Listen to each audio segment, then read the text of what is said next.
Pour une fois de plus, hélas, le Canada, mais plus précisément Immigration Canada, se retrouve du mauvais côté de l'histoire.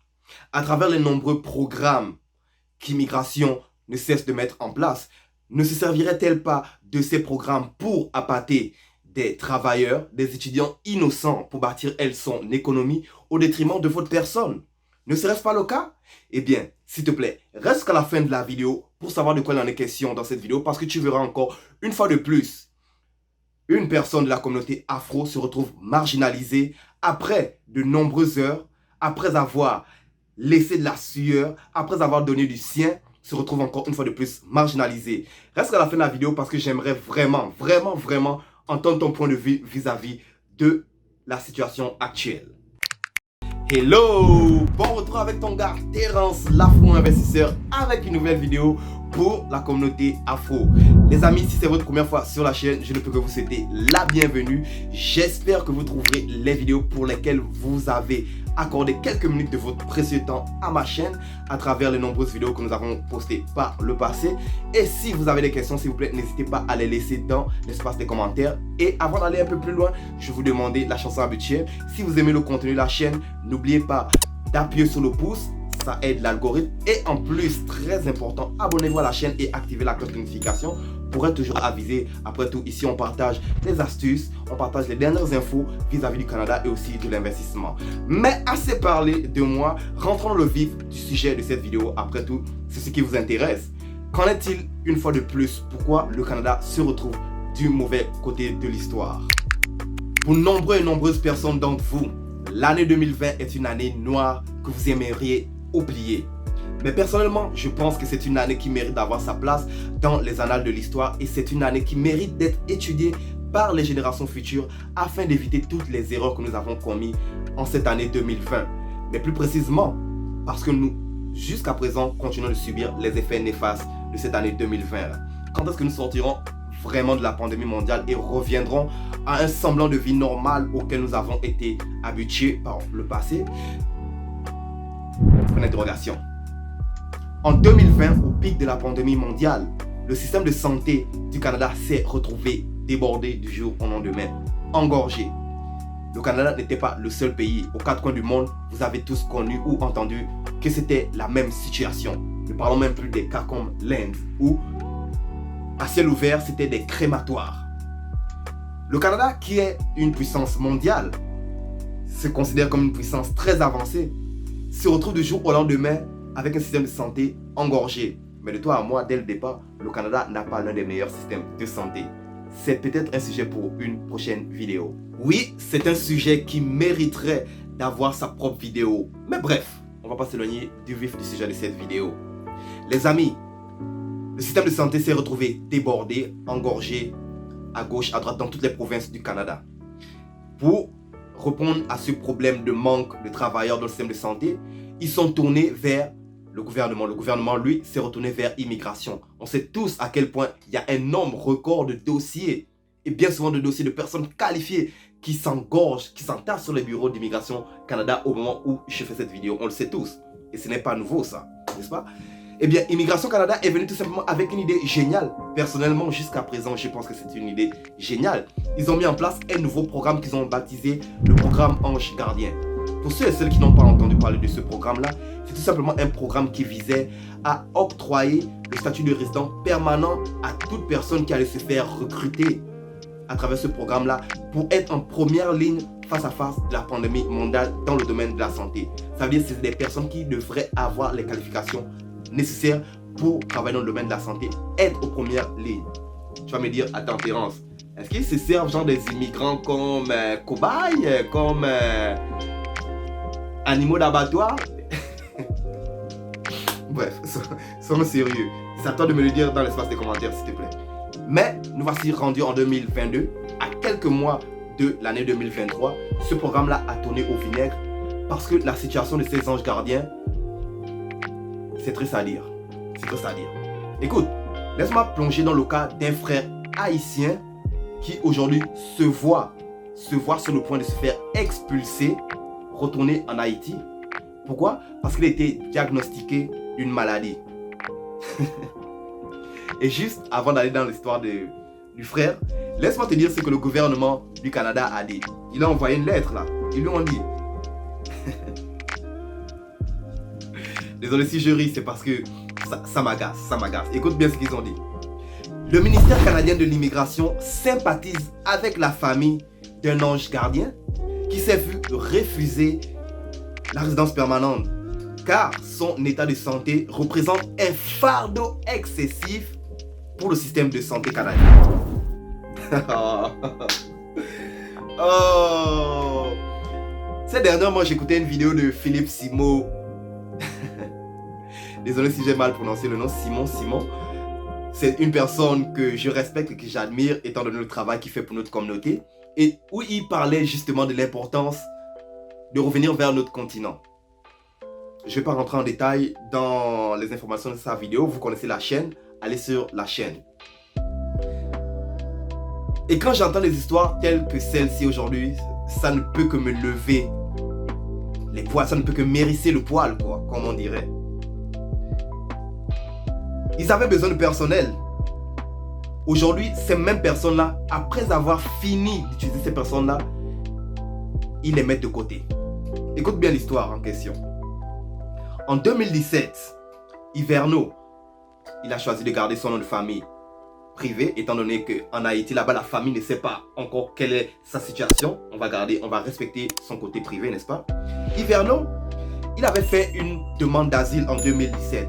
Vous savez bien souvent que les personnes qui font des demandes d'asile, c'est parce qu'ils ont des problèmes dans leur pays, n'est-ce pas? Il s'est vu refuser la demande en 2017, en 2018. Il a fait d'autres papiers, il a réussi à venir au Canada, n'est-ce pas? Mais quand il est arrivé au Canada, écoute bien ce qu'il dit. Je ne suis pas arrivé avec ce fardeau excessif pour le gouvernement. Ici, le fardeau excessif, bien évidemment, c'est son état de santé, n'est-ce pas? Alors, il est venu, il était en santé. Il a expliqué au Journal de Montréal. Aujourd'hui, il avait dû aller passer. Bon, quand je dis aujourd'hui, c'était pas au jour d'aujourd'hui en 2022. C'est il y a quelques mois de ça. Il a dû aller passer la visite médicale que nous devons tous passer à un moment donné ou un autre, nous qui faisons la demande pour venir ici. N'est-ce pas? Et au vu de la visite médicale, ils ont découvert que notre frère ici, il avait un cancer du pancréas. J'ai pas de personnes dans ma famille qui ont été atteintes d'un cancer, alors je ne sais pas exactement si ce sont des maladies qui sont soignables, si ce genre de cancer-là est soignable. Faites-le moi savoir dans les commentaires, s'il vous plaît, éduquez-moi, s'il vous plaît.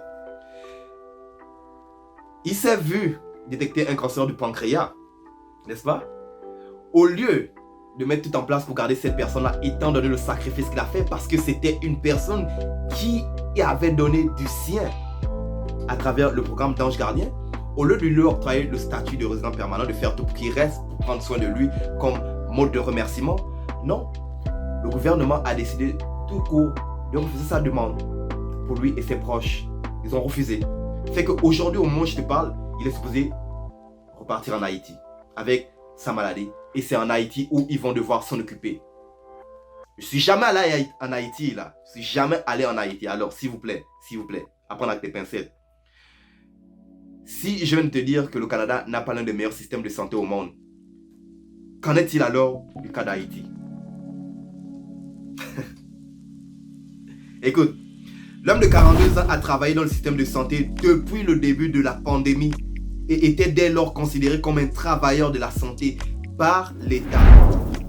Avec un nouveau statut en poche, Hiverno avait déposé une demande pour obtenir la résidence permanente via le programme fédéral pour les anges gardiens mis en place à la fin de l'année 2020.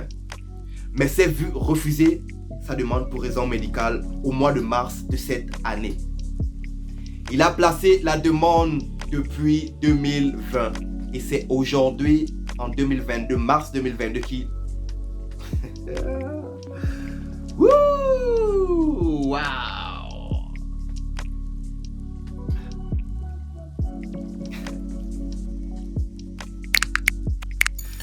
Désolé, il fallait que je prenne un moment pour me calmer là parce que...